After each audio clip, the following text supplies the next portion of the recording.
Okay, so a less sexy but very important part of any architectural photographer's career, whether you're photographing real estate, hotels, architecture, interior design, you name it, is having a solid contract in place before you begin work. I'm going to walk you through the most important things that I think should be on your contract, and I'm going to try to help you avoid a lot of common pitfalls that, frankly, I've experienced and many other photographers have experienced in their career before.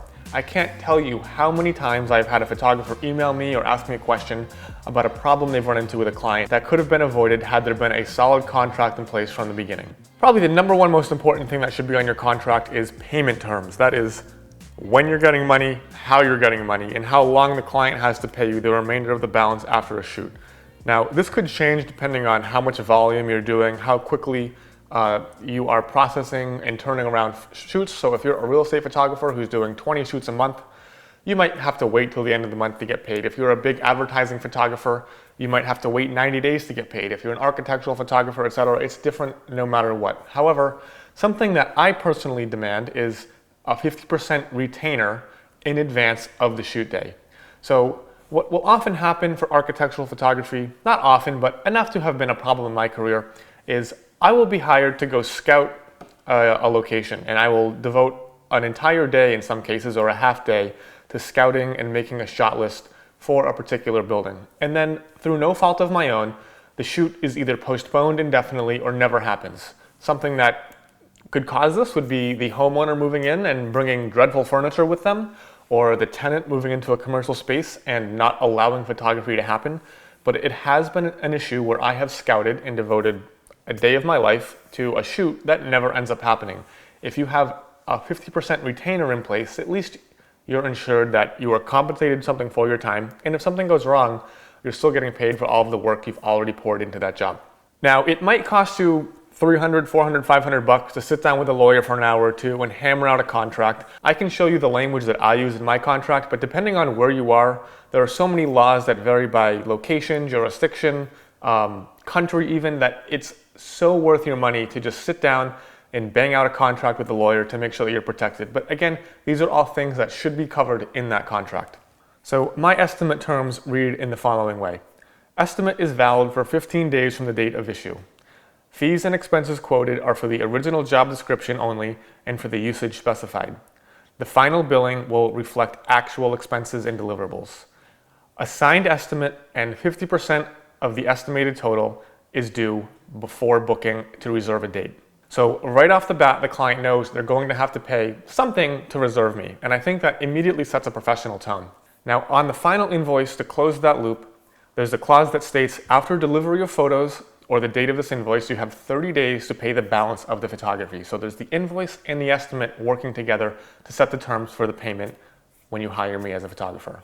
Now, this is for architecture and some of those more high-dollar jobs like interior design, hotel photography, and commercial photography. For real estate, you may be in a place where you're doing multiple shoots a month for the same brokerage or the same agency. It might be in your best interest to work out a contract with them that specifies the scope of work and how you're going to receive payment.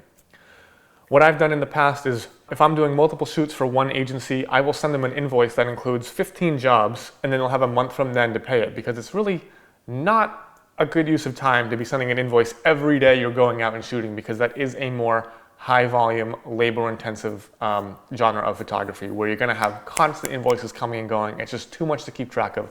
So I'd prefer to consolidate it into one invoice at the end of every month or every quarter, depending on your relationship with that client.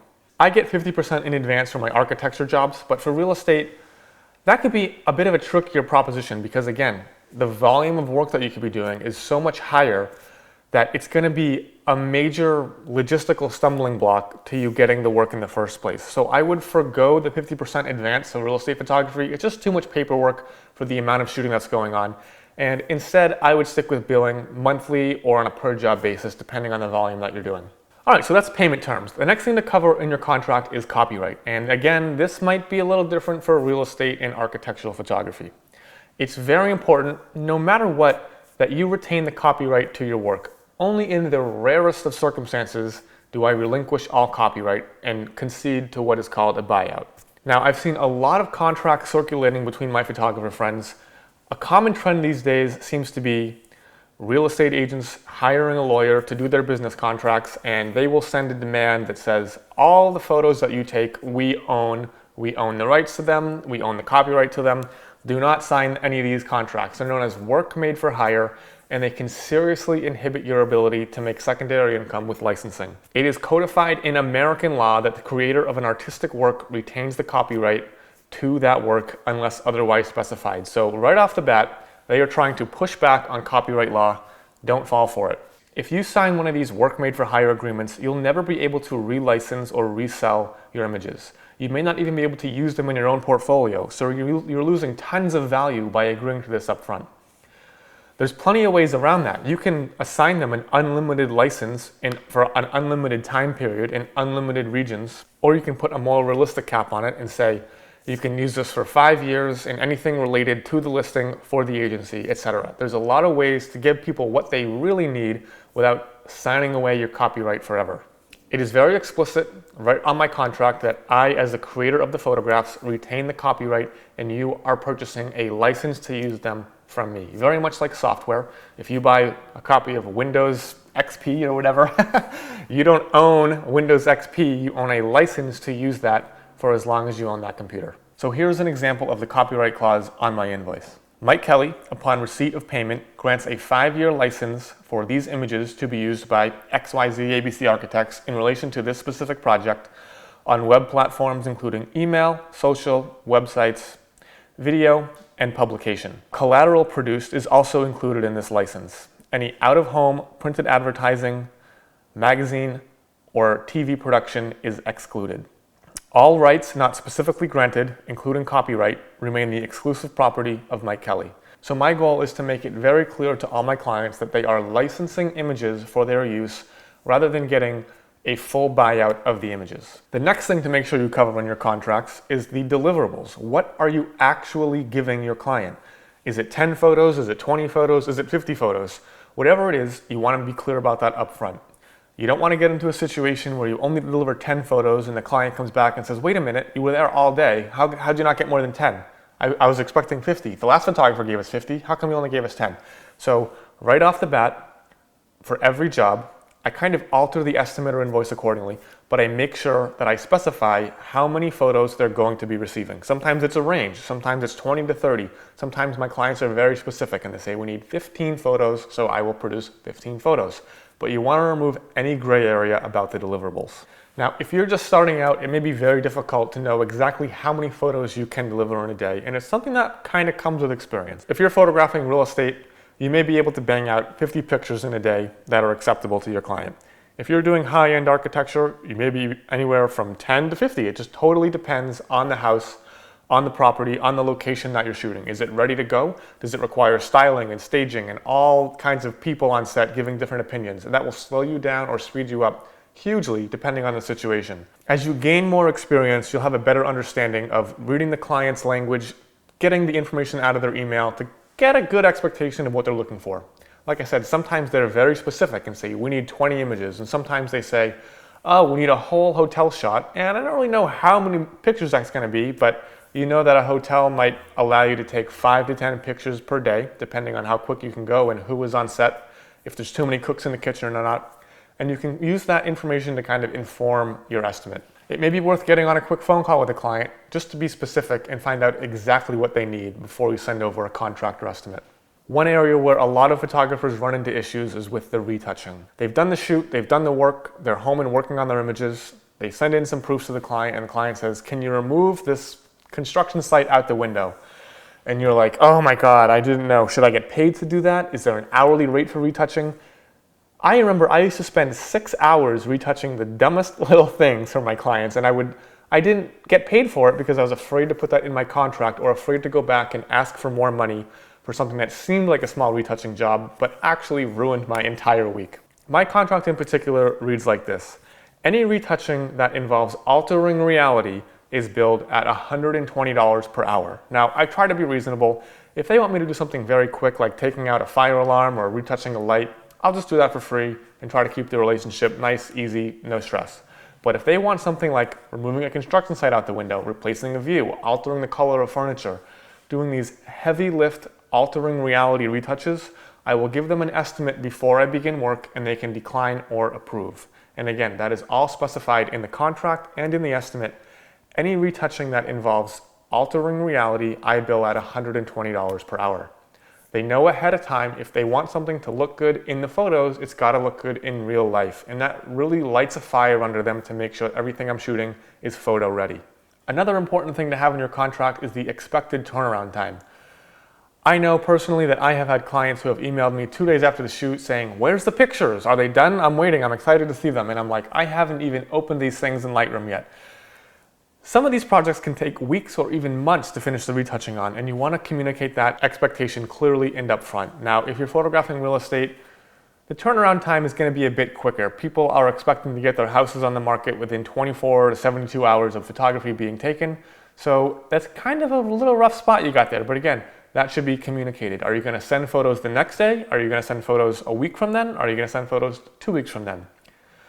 I usually have a 2-week turnaround time, and that is in my contract. Also, I let people know that they can expedite that for a fee. If they need photos tomorrow and I have to stay up all night to retouch them, I'm happy to do it. It's just going to cost you a lot of money. They know that ahead of time so they can plan the shoot accordingly. If they have a brochure that's going out, if they have a publication that needs photos and they need pictures ASAP, happy to do it. It's just going to cost you a little bit more. Setting clear guidelines for retouching and turnaround is so crucial, and just like the rest of this contract stuff, will avoid so many headaches in your career. So moving right along, we've got a few more things to cover. Client representation is an important one as well.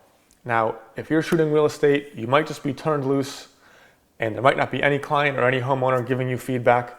You want to make sure that whether you're doing quick real estate shoots or major architectural productions, that you have made it clear that if the client is not on site, your interpretation of the subject is deemed final and acceptable. That will stop you from having to go back and reshoot just because they didn't like the exact angle you chose. Now, if you completely missed a very important room, just swallow that, go back and shoot it again. But just because they don't like where the camera was, but you kind of photographed the subject in the right light at the right time of day, that shouldn't mean that the client should be able to pull one over on you and have you go reshoot the entire thing. If they're not there telling you where to put the camera or signing off on each individual shot, they need to be aware that your interpretation of the subject is final and acceptable. They did hire you because they liked your portfolio, so they gotta kind of let you do your work. Now, my work is about 50-50. Half of my jobs, I have multiple people on set from the client side helping me.